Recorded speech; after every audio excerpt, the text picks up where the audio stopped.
નમસ્કાર, મારું નામ મિર્ઝા સિરાજુદ્દીન છે. હું મદનીનગર એક સારંગપુર સ્થિત જે સોસાયટી છે ત્યાં મકાન નંબર A35ની અંદર રહું છું. જ્યાં મારા સિસ્ટર ગયા દિવસે મોહરમ નિમિત્તે ફેમિલી સાથે એમના ઘરમાં ગેસનું બોટલ ન હોવાથી મારે ત્યાં રાત્રિ વસવાટ કરેલો હતો. સવારે ઉઠીને જ્યારે એ લોકો સવારે 8 વાગે આશરે આવ્યા અને એમણે જોયું કે એમના ઘરના તાળા તૂટેલા છે. ઘરની અંદર જોવા મળ્યું કે અંદરની તિજોરી અને જે કંઈક કબાટો હતા એ તૂટેલા હતા અને એમને જે કંઈક ઘરેણાઓ મૂકેલા હતા 7થી 8 તોલા જેટલું સોનું હતું અને કેટલાક ચાંદીના ઘરેણાં હતા 500 ગ્રામ જેટલા, તે પણ લઈ ગયા છે. અને કેશ પગાર ઉઠાવીને આવેલા હતા 30,000 રૂપિયા, એ બી અંદર મૂકેલો હતો, એ પણ આજરોજ એ લોકો ઉઠાઈ ગયા છે.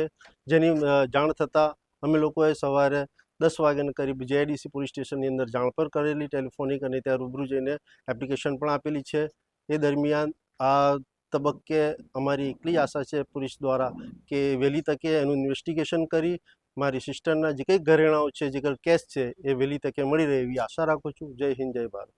વધુ સમાચારો માટે અમારા પેજને ફોલો કરો અને YouTube ઉપર જોઈ રહ્યા હોય તો સબસ્ક્રાઇબ કરી બેલ આઇકન દબાવો.